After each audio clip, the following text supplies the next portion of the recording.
a tax freeze. That's right. And we should say that to these people that come up here, like the grandstander over here. You go down, fill out your PR2 form, All right, wait, and you Nick. get your tax Nick, freeze. We're not. All right, that's- I'm sorry. That's off. I apologize. All right. Mr. Locke, can you address he's stating to go for more than 20%.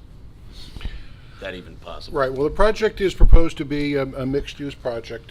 It has a 15% set aside because that was what was originally part of the negotiations with the township. If there's any change in the composition of the project, that's going to require approval by council. So they're legally obligated under the redeveloper agreement and under the pilot to build But a if mixed-use it were to project. go to the 800 apartments, It would- it would not. it It can't would go not. higher than 20%. Right? Yeah, under the current methodology, a 20% set aside is required for both rental and for ownership units, correct? And to address your other issue, Mr. Homiak, I've spoken to many residents that are going to be the closest to this development, and you say how if they live there, they're going to go there. But with the road improvements, at least it's the lesser of two evils because it keeps traffic off of Route 202. People that live in that general area, those 3 or 4 developments over there, everyone that I've spoken to is saying, hey, if we're going to get stuck with something, take the deal that keeps the traffic off of 202. The traffic off for how long? Well, I agree with you. I mean, I agree with you. Like I said, it's the lesser of the two evils, basically. Have we actually Okay, tried? Council President, we can't have it back and Right, yeah, we forth. can. I apologize. I answered the question. We got to get the next Yeah, question. because only people can't hear you in the back, Nick, when you're talking from there.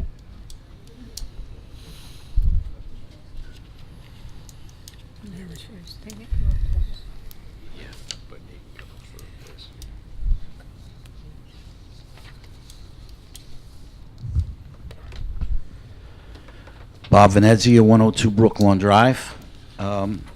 As I've found out in the past few months, the terms and conditions contained in any pilot are tilted heavily in the favor of the developer. That's certainly true of the Stanbury pilot that you're going to vote on tonight.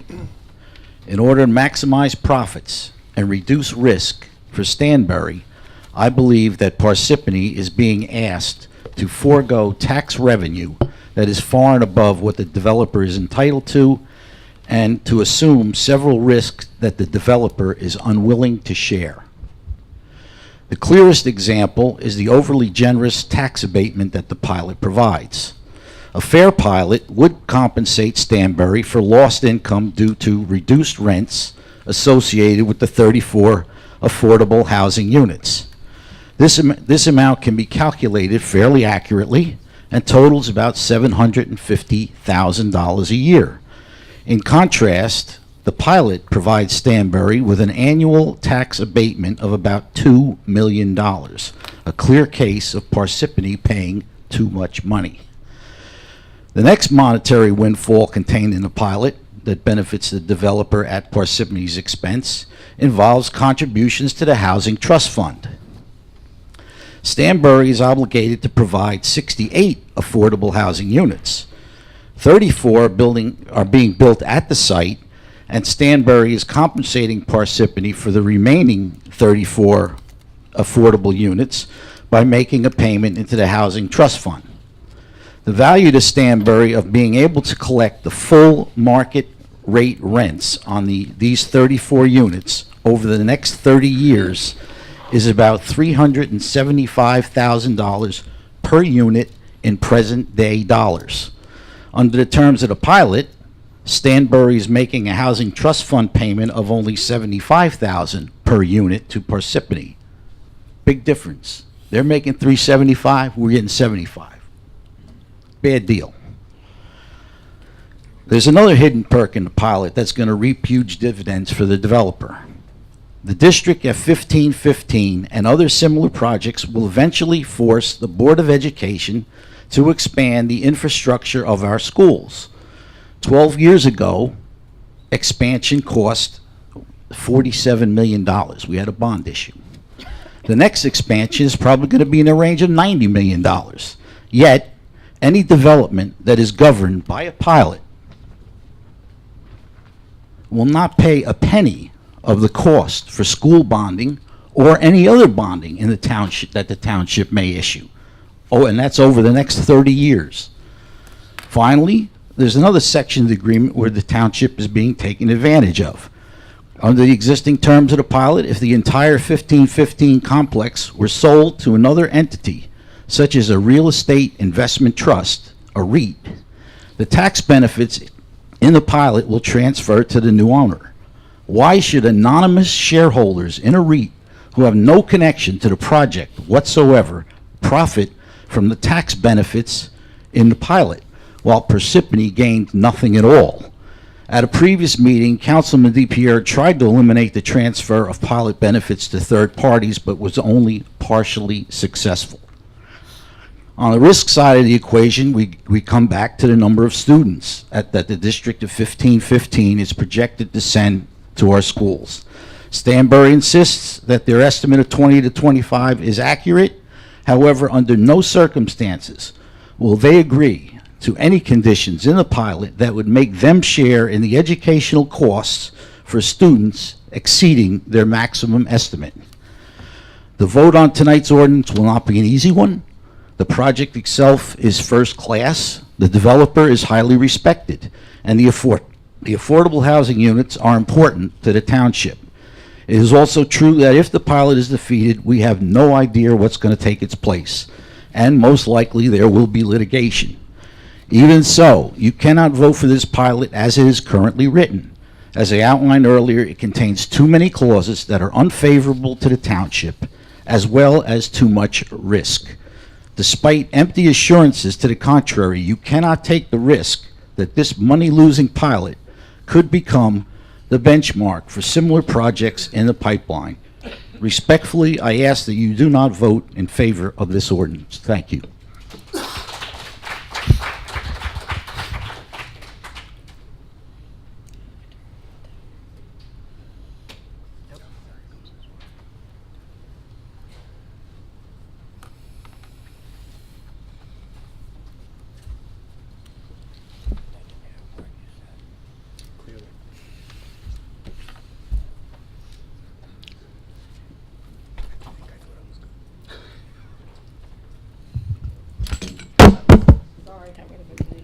Sorry, I'll try again. Don't worry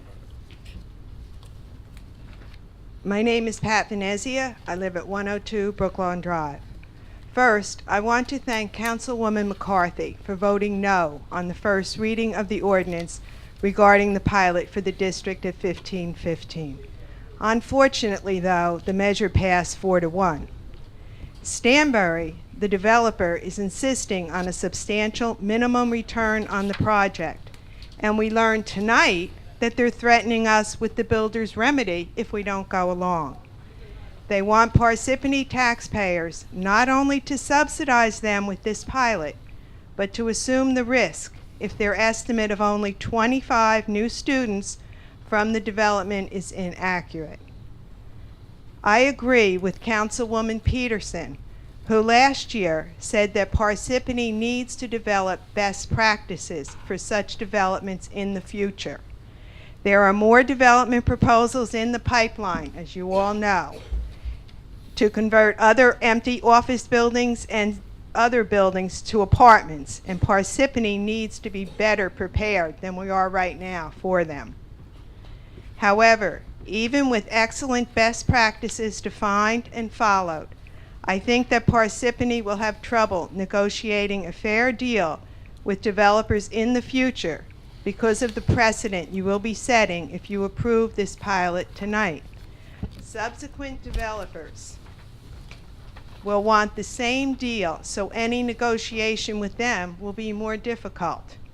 They will argue that we aren't negotiating fairly if we don't give them similar pilot concessions. So, not only will we continue to be under the threat of the builder's remedy, but the builders will have this generous pilot agreement on their side. Councilman DiPiero, I understand, it was quoted in Focus, that you said, quote, "This pilot will not set a precedent for any other application for any other developer. We can successfully defend against that," end quote. I don't understand how, but I sincerely hope you're right. If this ordinance passes, I will hold you to that promise. I understand that this is a difficult decision, given our affordable housing situation and the possibility of litigation. However, I think the cost of this pilot, both today from Stanbury and tomorrow from other developers, is so great that it's worth the risk. Therefore, I ask you to vote no on this pilot ordinance. Thank you.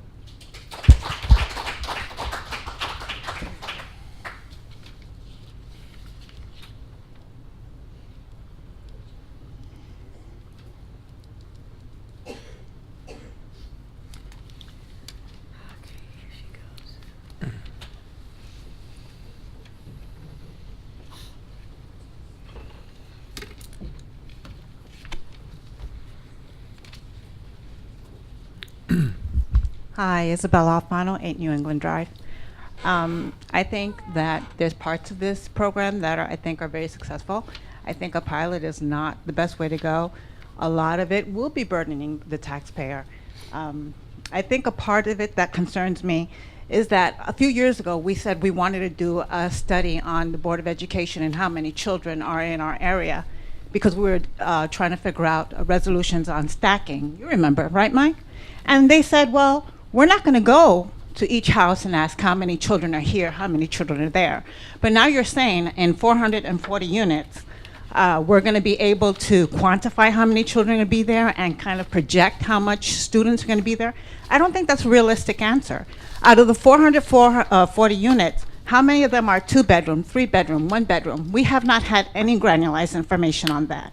There's direct impact as far as services, and the schools is a big deal. I don't know if even the traffic study had the ability to kind of look at what's going to happen. I mean, it's wonderful that you're saying that you guys proactively looked at a situation and there's going to be some road clearing, but I think there's a lot of things that aren't being really looked at, and I don't think you're really looking into the fact how it's going to impact not only our fire services, our emergency services, our police services. I think, like most people in Parsippany, we are being overburdened as far as overbuilding. And there's a lot of things that we really have to look at. My children go to one school and there's 26 children in her class. Please do not tell me that you guys know how many people are living in what places, because you're not doing it. And you cannot tell me that these additional people with families are going to come in here and it's not going to impact our schools. It just doesn't make sense.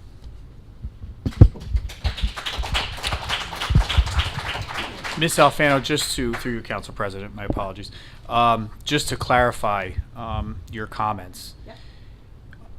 There is a Rutgers criteria that has been developed on a region-by-region basis that our planners use to generate the projection of school children based on housing units. How many bedrooms they have, the So how many density. bedrooms are the 440 units Hear gonna have me each? out. So No, the- because I've read almost everything, and there's not really a clearly defined. So if there is information on it, I just would like I to don't hear have it it. at my fingertips, but I can get that. For you. Okay, But because let I me- but let think me- if you have a 3-bedroom unit, you can kind of then estimate. It's a target to generate school Hold on, children. let me. Absolutely. Do you have any other questions before he's going to answer? Oh, no, I think he, Okay. yeah. So I think he doesn't want us to get to a back and forth. But I think so just so you know, the council did request about a month and a half ago for our financial advisor to do a projection, and this is what the council president referred to earlier, which I now have a copy of in front of me. The projected amount of school children for the 441, which is what's being considered by the council tonight, is 43. The alternative, which would be conventionally taxed, yes, but the alternative of the 800 units, the projection that our professional put together is 118. So if we were to have the 441 approved tonight, the cost based on per pupil for that 43 students would be $475,365. If we went through the alternate plan and they were approved for the 800 units, it would be nearly $1.3 million. So obviously the amount of school children that would be generated would be less based on the current proposal that's before the council tonight versus the alternative of the 800 units, which again, in my humble opinion, and I think our legal team would agree, they would have a very good shot of the courts approving those 800 units as the alternative. I don't have the exact numbers here, but for the 441 units, some of those will be studio apartments. Some of those will be one-bedroom I know, everybody apartments. keeps saying some, that, we don't have I a can co- get you the exact numbers. No, here's- but we've been the having this bottom line- conversation for quite some time, and that's just the thing. There's a lot of ambiguity, and I don't understand why. Even in my district, even in my personal school systems, you can't explain one teacher and 26 student ratio and think that's normal. It isn't. It isn't in Parsippany. Mrs. Alfano, as in reference to, I totally agree with you when you said it's going to be a burden on our emergency services, our fire, this and that. Totally And agree then with your you. proposed budget Hold- said you're thinking hold about on. doing a third-party system Hold where on. you're going to share The our quest- medical services. The and problem, police services. I totally, and I'm sure we totally agree with you. The problem is the courts, they don't care. They don't care if they say, hey, Parsippany, you're getting this, so you need to add 20 police officers. They don't care. That's fine. If we're going to get it, we're going to get it. But don't give out tax incentives to people that can afford it. Don't pass that burden on to the taxpayer, because guess what? We're looking at our personal budgets and we're deciding what we're paying and what we're not going to pay. So yes, every time there's a tax increase, I have to decide, well, does my son get piano lessons, or do I stop taking my daughter to jujitsu? I love the way you just said it. I know you have two salaries. You're here and then you're a mayor someplace else. Not everyone has that luxury. And you can poo-poo it and say, oh, it's just Legos. It isn't. It isn't. There's people behind your decisions, and it's very disrespectful. And from here on this end, it looks very arrogant.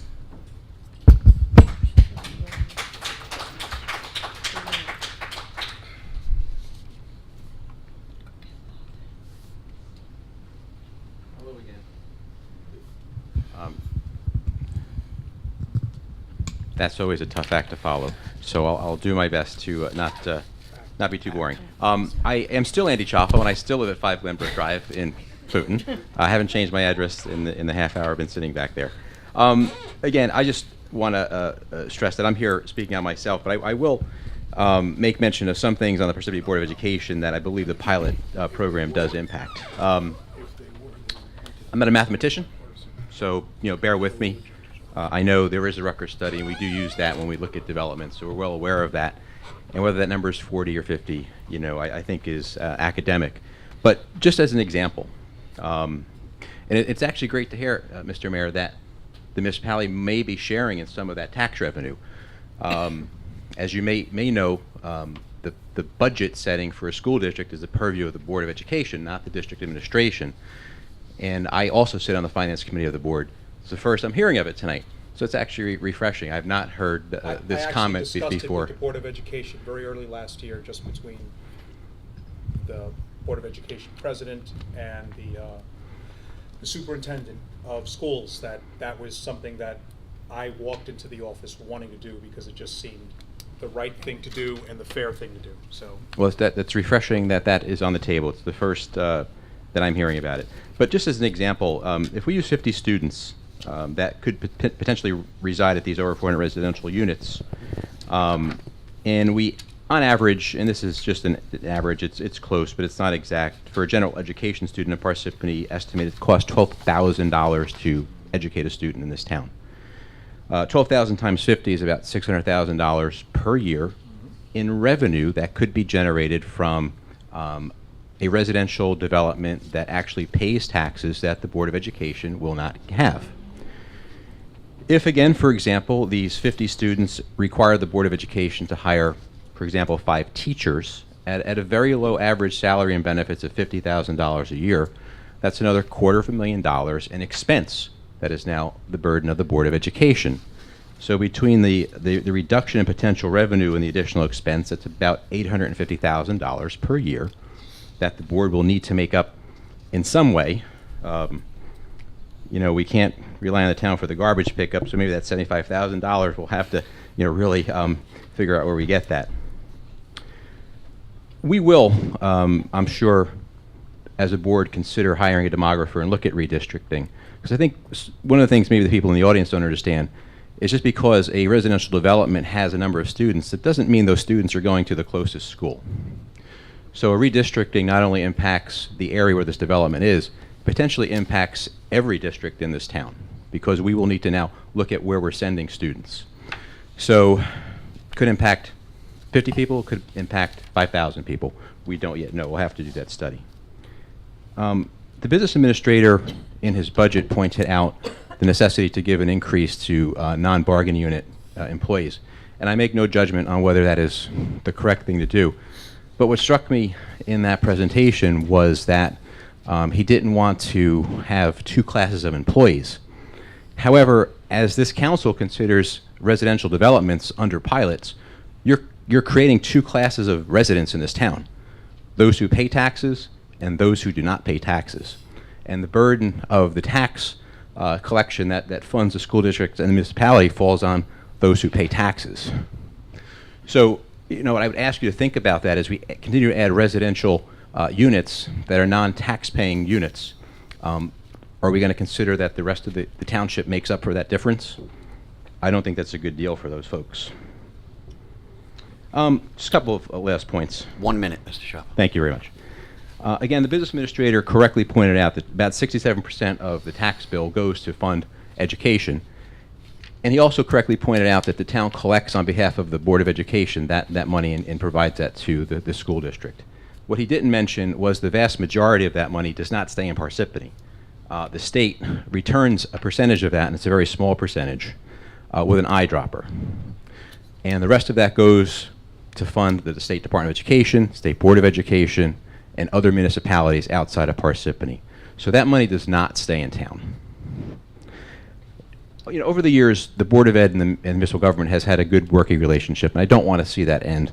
Certainly, I think things like school security and shared services have provided benefits for the township. And I'll just, you know, leave on this last term.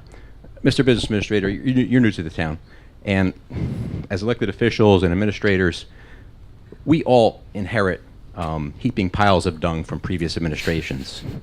And at some point... I've used that term before. Have you? It's actually maybe a little term. more explicit, but continue. But we have to, you know, deal with those, right? We have to manage through them.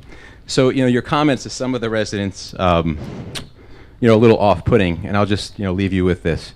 Hubris does breed animus, and people do remember the comments. So thank you.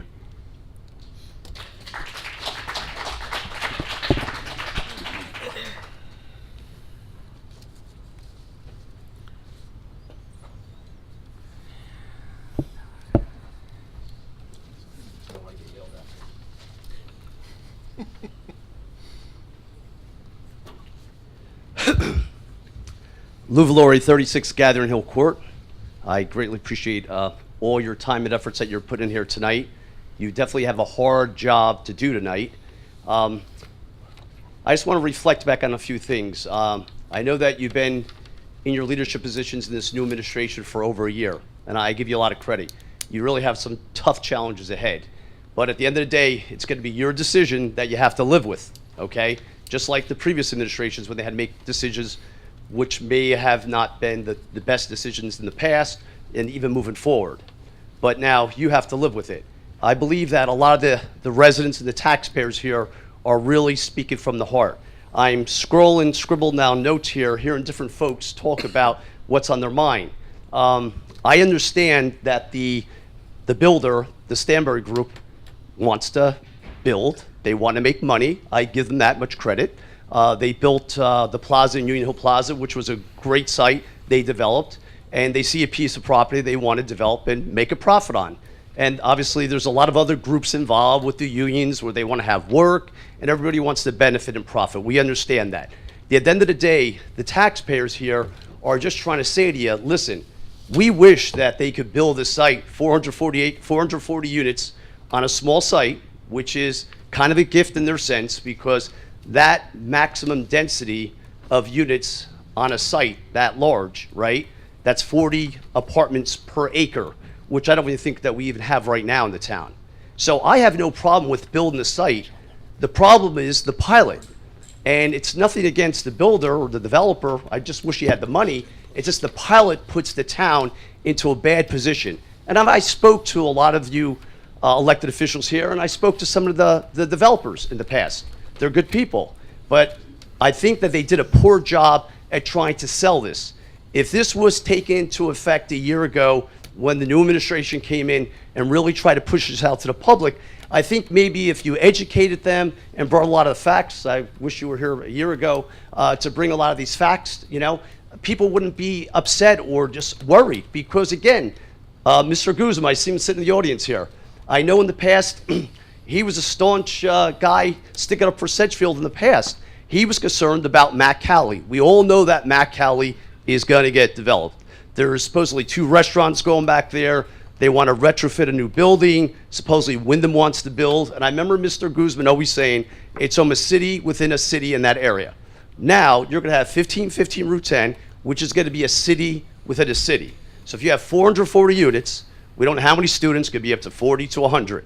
Then nobody's bringing up the key part of the puzzle here. There's going to be a hotel behind that, okay, which is going to be in Hanover, okay, which they're going to share the same entrance off of Route 10 to go through that area. So I give Chief Miller back there, he's going to have a lot on his mind in regards to guarding another city within a city, because you'll probably have 5,000 people at a time just in that one little corner.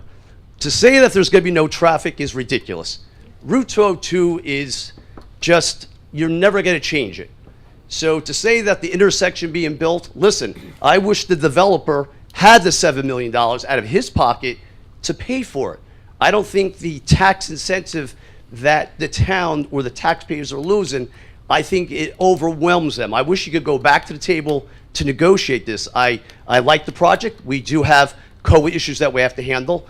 But at the same time, they are getting a great deal on their COA, because you're not mentioning they're only putting 7.5% of the COA, and the rest of it's going back into that $2.5 million for investments, I guess, for the housing. So needless to say, I wish you were a little bit more out in the open with it, maybe with the developer, because I think the project would be great for the town. But I just don't think this tax,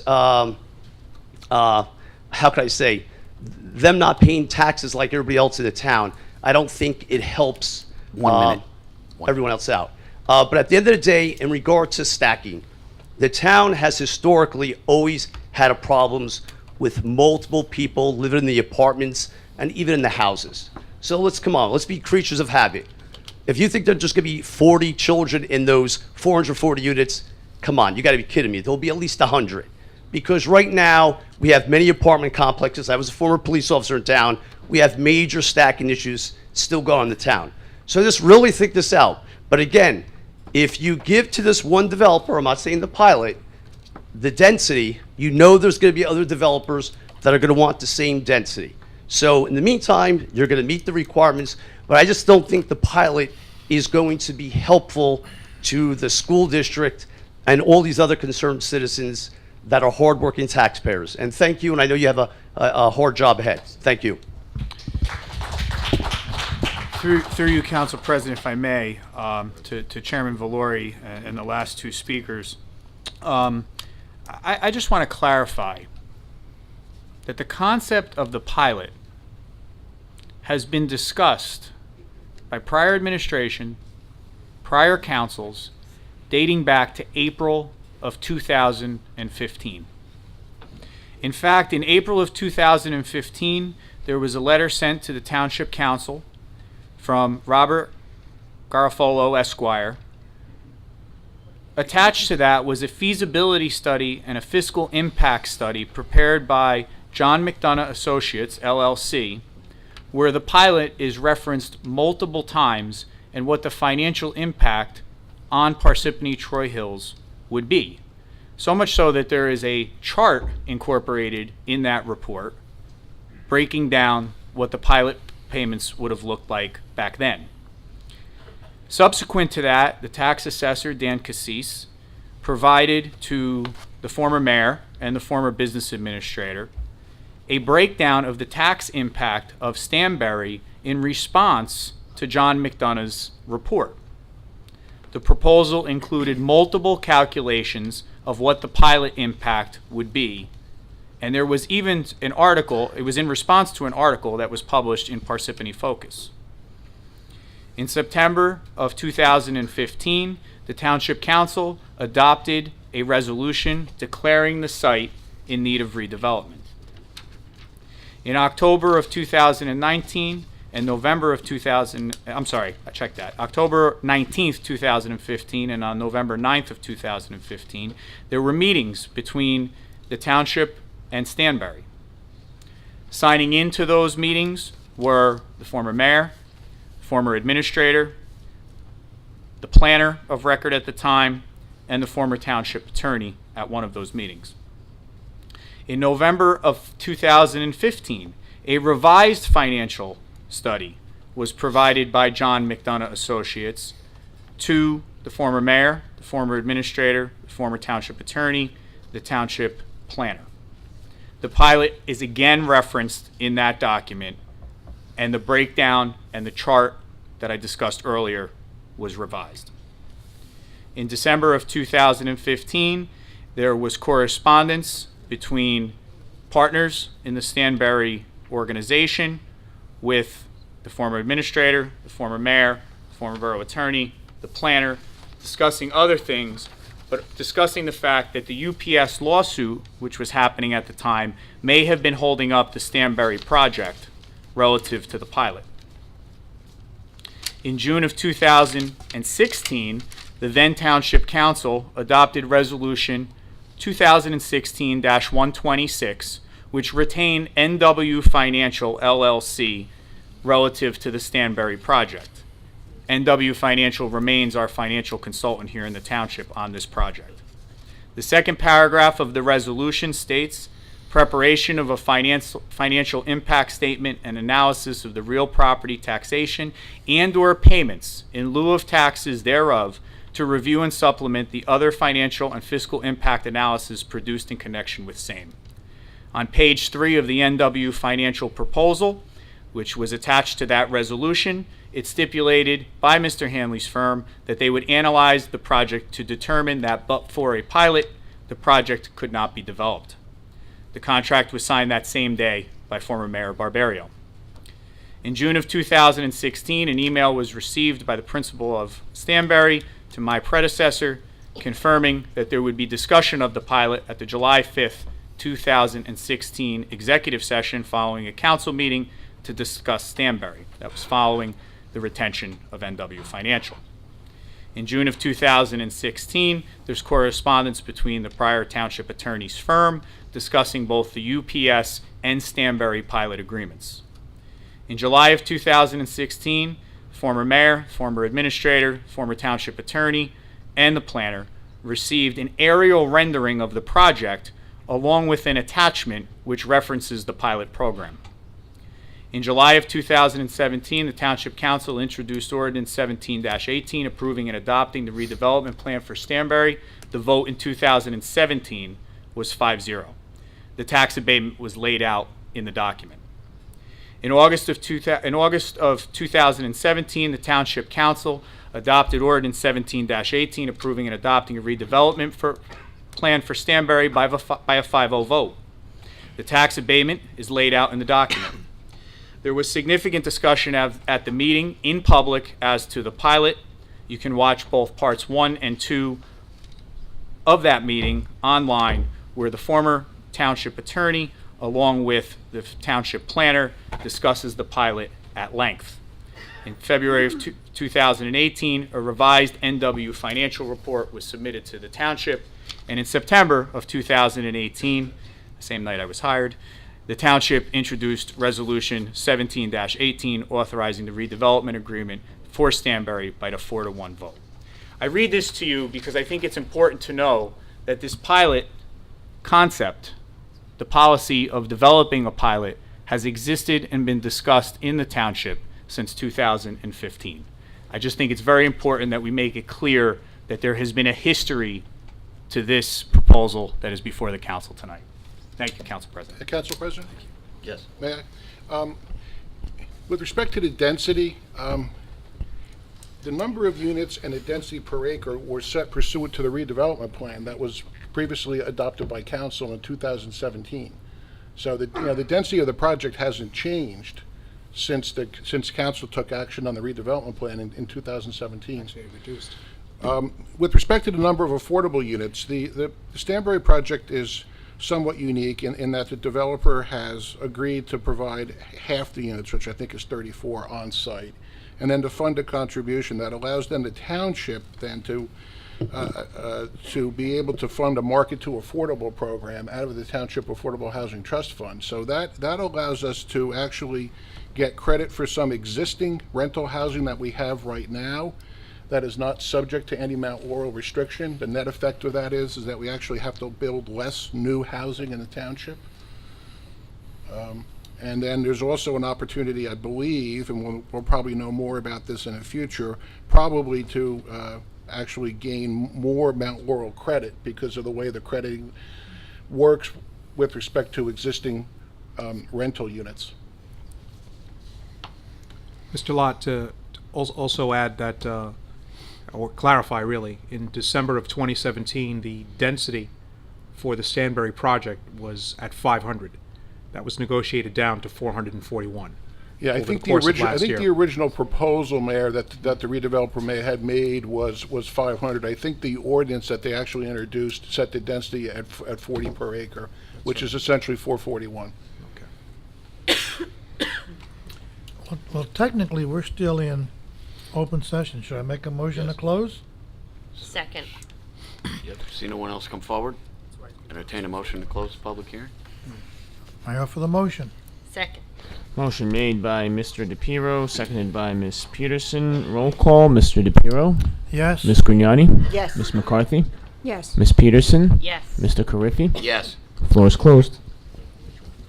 Council President, before we move further on this, while everybody here is concerned about 1515, and we're more concerned about not just 1515, but all of the Fair Housing Council's requirements that we're going to have to meet, maybe we could ask Leslie to, at this point, give an overview of what's coming down the pike besides 1515 that we have to deal with? Would that be appropriate? Sure, I don't have an objection to that. This is just one project. We have an obligation which is going to produce other projects, other developers going to come here under low-income housing requirements. This is just one of them. And we should be as general as we can because we're still in litigation. Yeah, we're so not going to there talk is- about name specific Correct. projects, but Right. just give an overview. Good evening, Council and Mayor. Let me just take this down. There you go. As Council mentioned, we are still in negotiations, so I can't get into a lot of detail. But for the past couple of months, or even it seems like almost a year, we've been wrangling with what the township's obligation will be. We've been back and forth with the Fair Share Housing Center, trying to determine what your obligation is. There was a report, or actually a case that came out of Mercer County that set the methodology for all of the municipalities in New Jersey.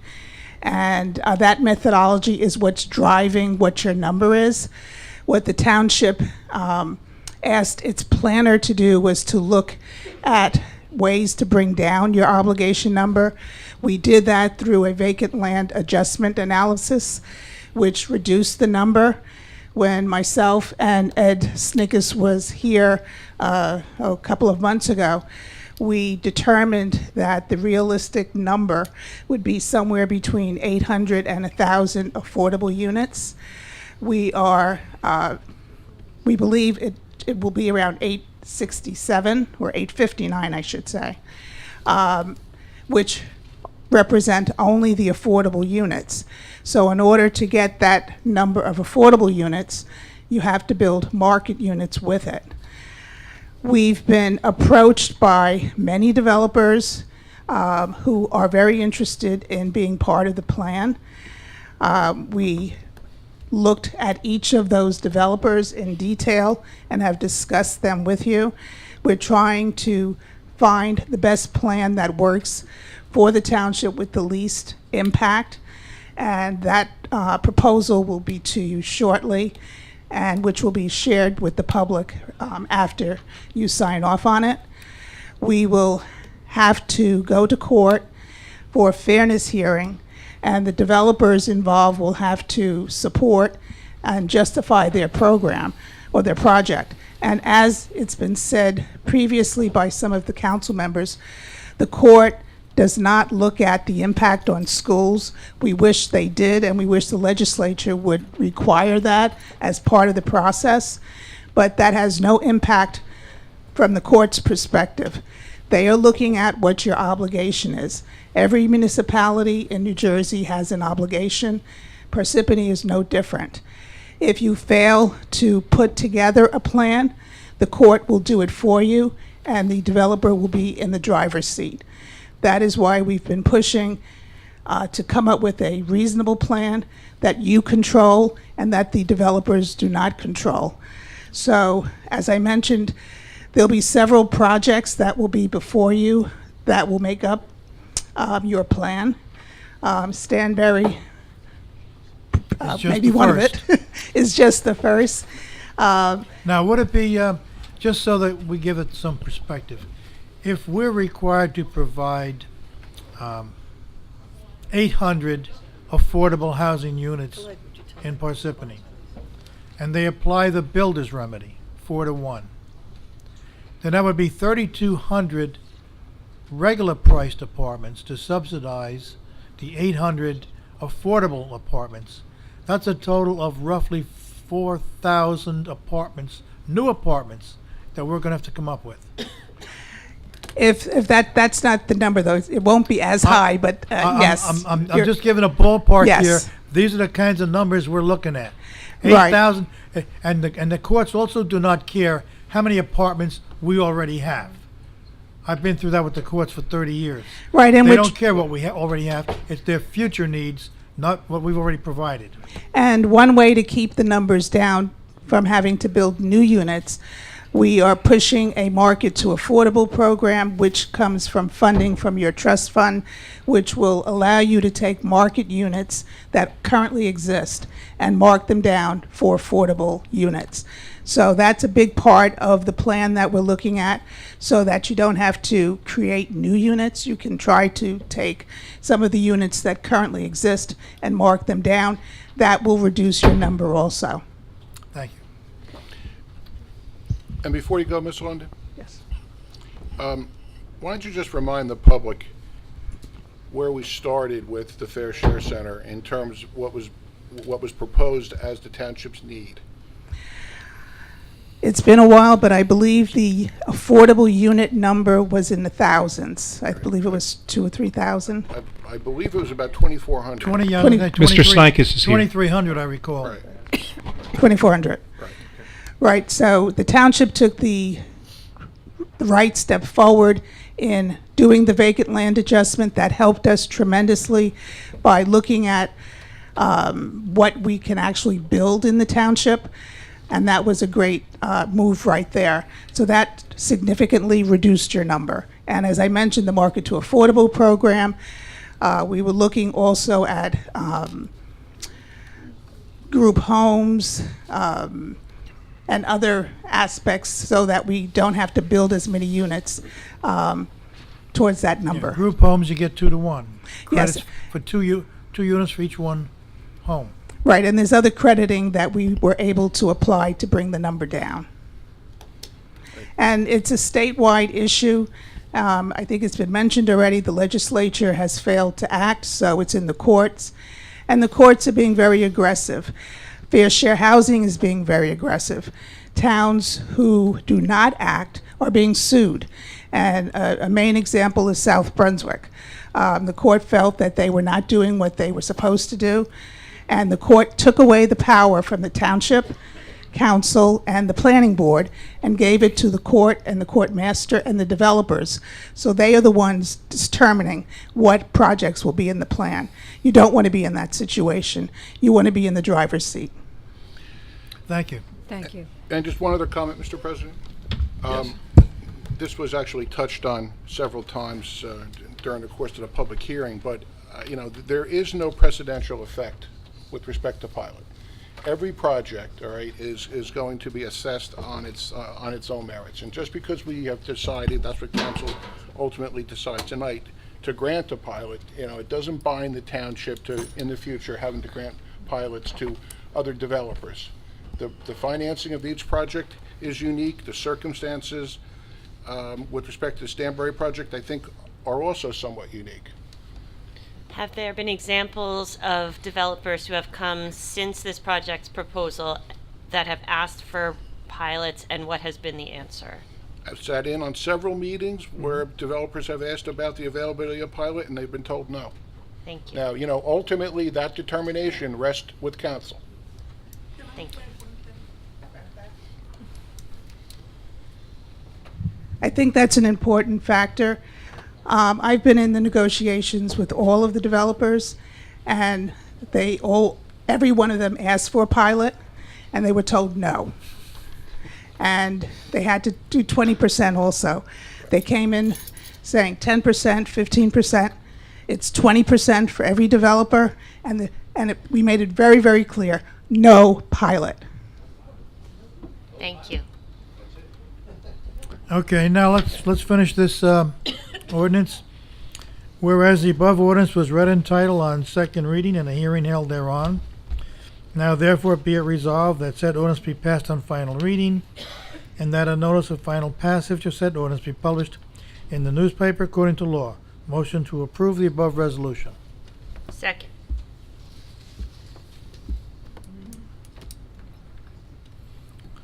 Where's our Our clerk. I guess I could call the roll. Here he is.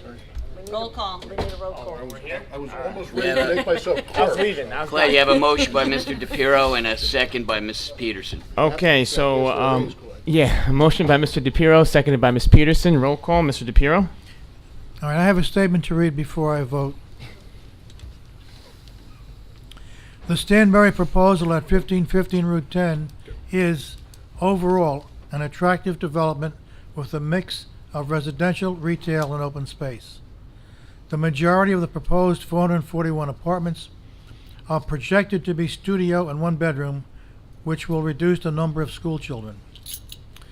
The roughly $7 million provision for an access road from Dryden Way to Johnson Road will provide an alternate route to the 1515 tract, Delta Dental, the Octagon Building, and others heading in that direction to avoid the 202 and 10 intersection. This traffic improvement, privately funded by the developer, is the only way that this improvement will be made. This project also helps the township with its affordable housing obligation. The project will provide 34 moderate and low-income apartments and pay in excess of $3.3 million to the township's Affordable Housing Trust Fund. Our local unions will be involved in most of this project, generating revenue for our workers. Also, the pilot financial agreement should increase Parsippany's tax revenues. Although I am still not comfortable with a pilot project that includes apartments, I am less comfortable with the consequences if this project is defeated. The access road will not be built. The proposed 441 studio and one-bedroom apartments could approach 800 3- and 4-bedroom apartments, producing many more school children. Increased traffic on routes 10 and 202. The aesthetics of the property will suffer. Our unions will not get the work. All things considered, I have to support this project. I vote yes. Ms. Grignani? I also have a statement. 1515 is the first project in Parsippany that proposes a mixed-use development. It is assisting Parsippany with our COA obligations. The Kelly Act relieves the township of snow and ice removal, road improvements, and streetlights. The issue of utmost concern is the pilot program. I have been informed by legal counsel and this administration that there is no legal basis for other developers to receive a pilot. we would not be setting a precedent. A formal request was sent to the Morris County Administrator, Mr. Bonanni, for a non-resource development area bond issued by the Morris County Development Authority and must be approved by the freeholders of Morris County. This bond will bring relief to Route 10 and 202 by providing a roundabout to Dryden Way. On January 28, 2019, the Parsippany Council and Township received a letter from Day Pitney attorney Craig Gianetti, counsel for 1515, with an alternative plan for 800 units. This plan was also filed with the courts. It may be said this is just a tactic. I, for one, did not want the court dictating to Parsippany our affordable housing obligations and ongoing litigation. Mentioned in Parsippany Focus recently, by removing 380,000 square feet of office space, it lowers our vacancy rate from 20% to 2%. Lastly, I have spoken tonight with the attorney for 1515, Mr. Perlman, and I have asked for a letter stating in simple language that the rear and side easement roads dedicated to Parsippany will be maintained by Stanberry for the life of the pilot. And I have been assured by Mr. Perlman that that letter would be forthcoming. Based on the above, I will also be voting yes for this project. Ms. McCarthy?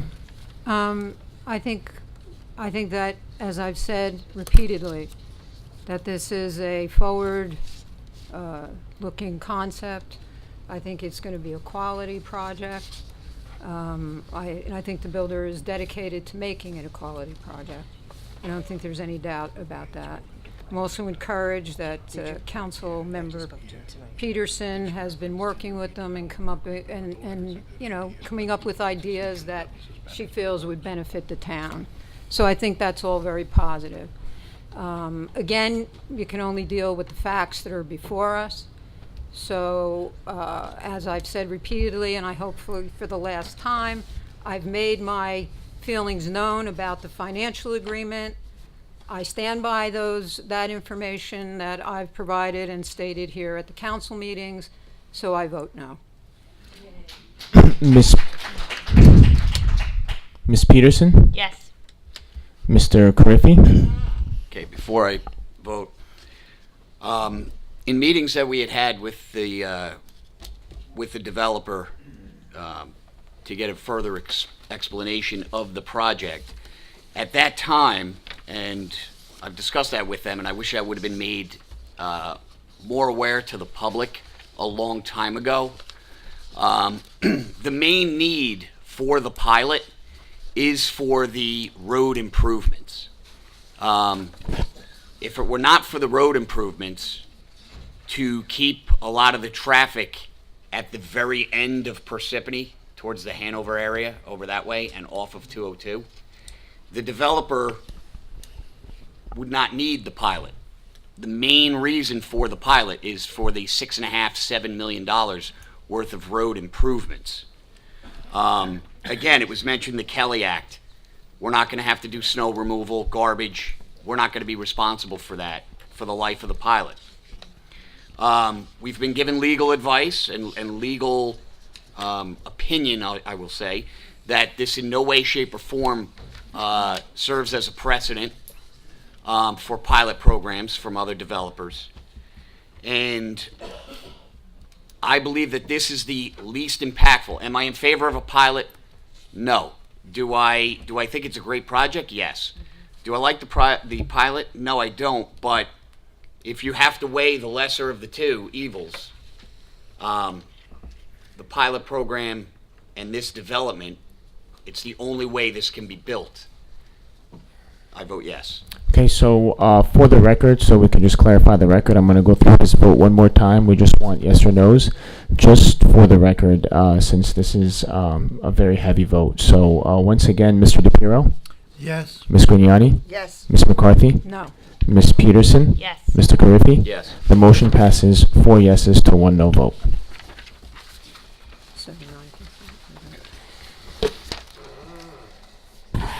Page 6.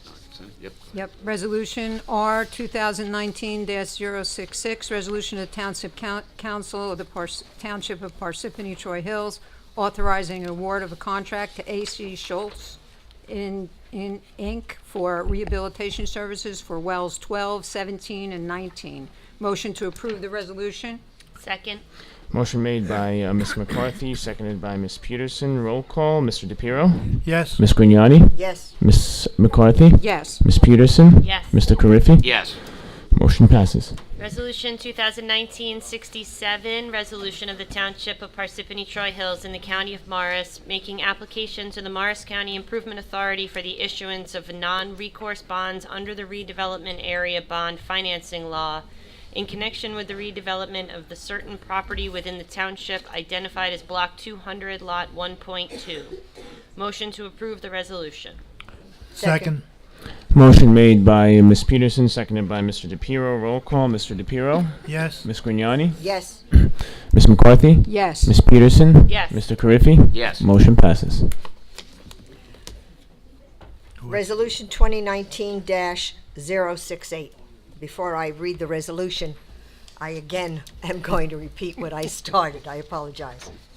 I was informed that there were inquiries to our township from Parsippany residents working as federal employees during the budget impasse.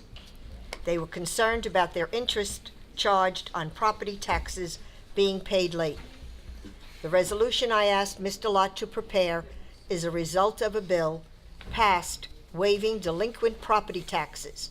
It is effective immediately and is retroactive to December 22, 2018. I want to thank Mr. Lott for having this resolution before us this evening. Oh, you're very welcome. Just one legal clarification. It becomes effective once the governor signs the law. Yes. And as of about noontime today, he has not yet taken action on it. Well, hopefully he will Do you have it any idea soon. how many employees that involves? I just was informed of several. I don't know, Mr. Kazmark, did you have you wouldn't many know more that. employees? Yeah, I don't know how many federal employees reside in the township, but Right. if they did come here in the event of a government shutdown, they would just have to furnish proof that they were actually federal government employees who were affected by the shutdown, Yes. and then we would treat them accordingly. Thank you. Resolution 2019-068, resolution of the Township Council of the Township of Parsippany-Troy Hills, waiving interest on delinquent property taxes for certain taxpayers affected by a full or partial shutdown of government operations due to a federal budget impasse. Motion to approve the resolution. Second. Resolution made by Ms. Grignani, seconded by Ms. Peterson. Roll call. Mr. DePiero? Yes. Ms. Grignani? Yes. Ms. McCarthy? Yes. Ms. Peterson? Yes. Mr. Carriffy? Yes. Motion passes. Consent agenda.